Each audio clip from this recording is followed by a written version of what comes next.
up, everybody, and welcome to another episode. Hit the like button, subscribe to my channel, and share the video. Hit the join button and become a member. Why? Well, members get exclusive content. Hit the bell icon on my channel so that you will receive a notification every time that I drop a video. And you can go and check the video out, leave a comment, leave a like if you support me, support the Go Up movement, support the channel. Let's get into it. This is part 10 of Tiny Goofy and Big Porky, essentially terrorizing the Los Angeles County Jail.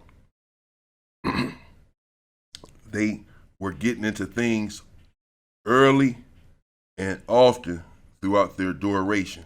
Now, you may have checked out the quick earlier video that I did where I just said that I personally spoke with Tiny Goofy last night, really on my live. And he's going to call me though. And Tiny Goofy told me that he has no problem with me using his real name or his gang name, Tiny Goofy. Now, I don't have to go with this tiny woompty whoomp nonsense.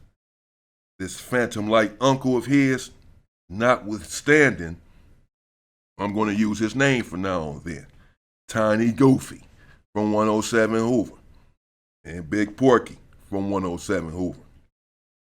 And again, this is part 10. And in this situation, in this story, well, Tiny Goofy had to discipline a homie.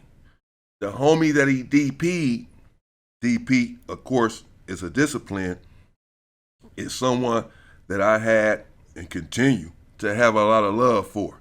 I had to call this discipline, this DP, and really, I didn't want to, but I really had to because of what had transpired, which was that the homie that got DP'd had stabbed another homie. Now, oftentimes, fights happen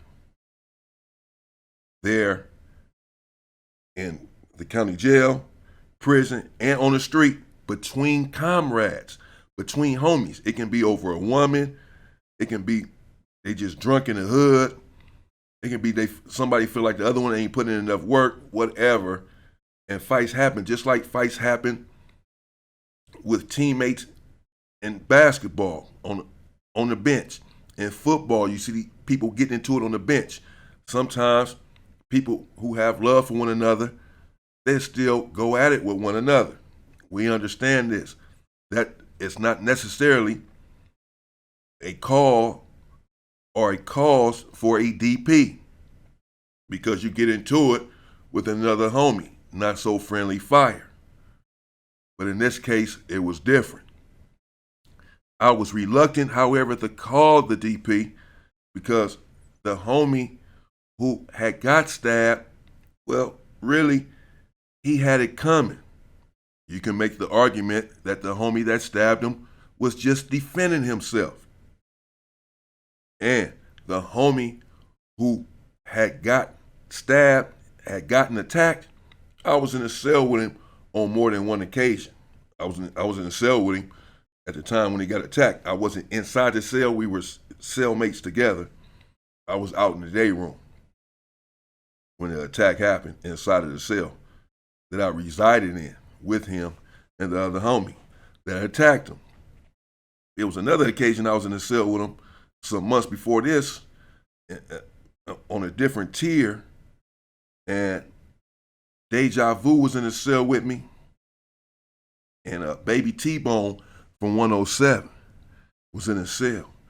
And this weird dude, man, from 9-4, they got into it, Tiny T-Bone and, did I say Baby T-Bone at first? Tiny T-Bone and this dude from 9-4. They had words over something I don't quite recall. And then the dude from 9-4 essentially told Tiny T-Bone, oh man, so you saying I'm lying or whatever, he's sitting on the toilet. And basically told him, all right, man, you better not go to sleep. or don't go to sleep around me or something. He threatened the homie. He should have got DP'd then. I thought about that a couple of times since then. I don't know why I let him get away with that, because that's a violation. You threatening the homie. Talking about what you gonna do to him when he go to sleep. Y'all up right now, Hallie. So he was already getting away with certain stuff, but he would threaten the homie. But when it comes down to the opposition, he's not necessarily comporting himself the way that he should. But he's quick to want to put his hands or threaten one of the homies. This is very unbecoming of a gangster. And on this particular occasion, but he got away with that. And on this particular occasion, some months later, we're in a cell together again with a different homie. And he's in there picking on the homie constantly having fights with him for no reason, because he feels like he can win the fight. And he ended up fighting the homie again for no reason, even though I told him not to put his hands on the homie again, because you're doing this for no reason. You're bullying the homie. You're trying to, but he ain't gonna go for it. Little do you know, the homie's fighting back every time. They had about 3 fights in the cell. And this one time, he took off on the homie once again when I wasn't in the cell. Like I said, I was in the day room. And the homie, I used to call him Quick Draw McGraw, because out of nowhere, he produced the blade. Hell, it was more than the blade. It was a piece, a tool. He had it prepared and ready, knowing that this dude was going to try to attack him once again. And he attacked him, and he produced the blade quickly, a quick draw. It began to puncture and pummel upon the homie with that damn blade. Long story short, he opened him up in a few different places upon his body. Opened him up. I saw white and red meat, something that resembled a raw steak. I said, whoa, what the hell? Told you to stop bullying the homie. That's what your ass get. I didn't really feel that way at the time, and I shouldn't be saying that now, because he was attacked with the weapon. I'm sure he still has problems from that. But if you understood the situation, he was really trying to bully the homie constantly. Was in there trying to beat on him for no reason, but wasn't doing this with the opposition.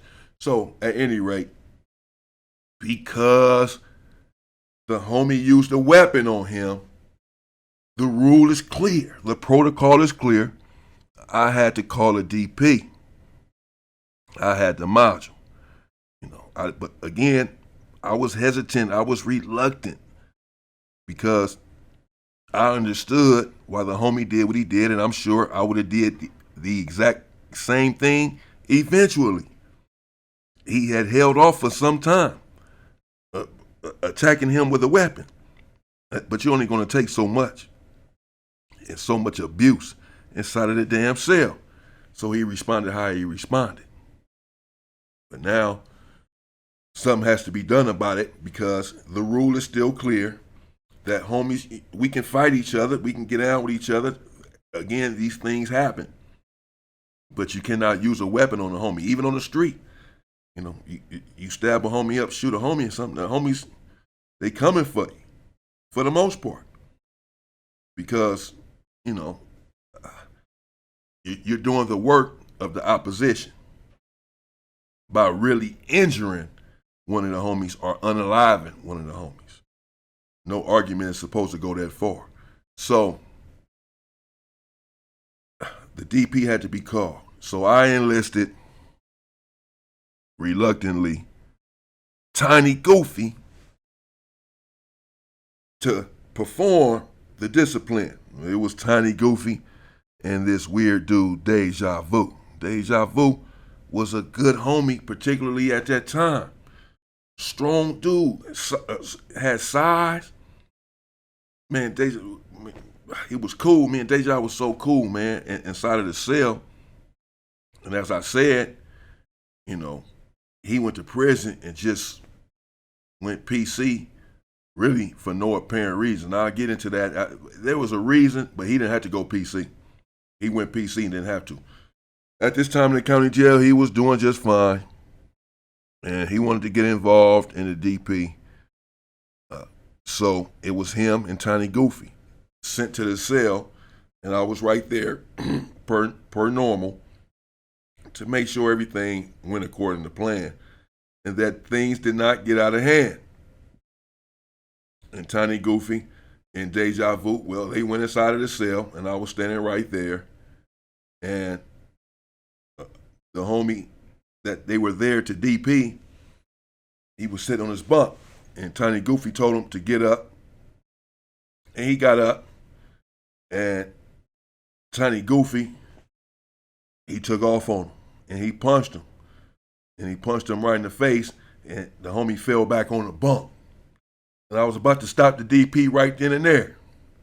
Because I can see Tiny Goofy, he was just warming up. But this is his boy too, that he's DPing. So he's not trying to hurt him. He don't want to hurt him, and I don't want him to hurt him. As I said, I really don't even want the damn DP to happen. And once I saw the one assault upon his person, I was ready to seize the attack right then and there. Deja Vu had not even swung yet. It's supposed to at least be a 2-on-1, and it's supposed to be a decent-sized beating. It's supposed to be a whooping. This is a DP for a rule or protocol that has been transgressed upon. Really not supposed to be taking it easy, but again, it was taken easy upon me when I got DP'd in Lancaster for my indiscretion, for my transgression against the rules and the protocols. So I do have a soft spot when it comes to certain disciplinary action.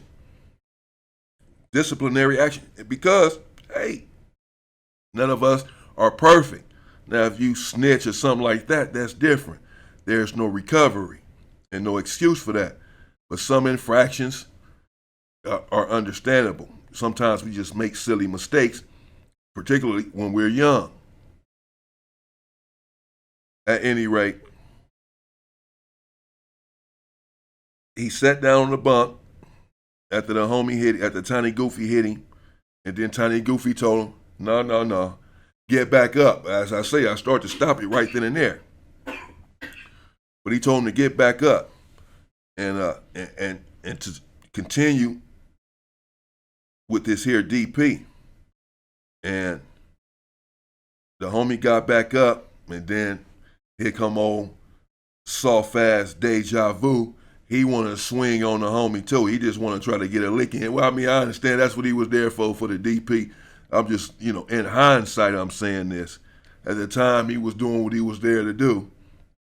But, he ain't all that tough. He needed Tiny Goofy's help too.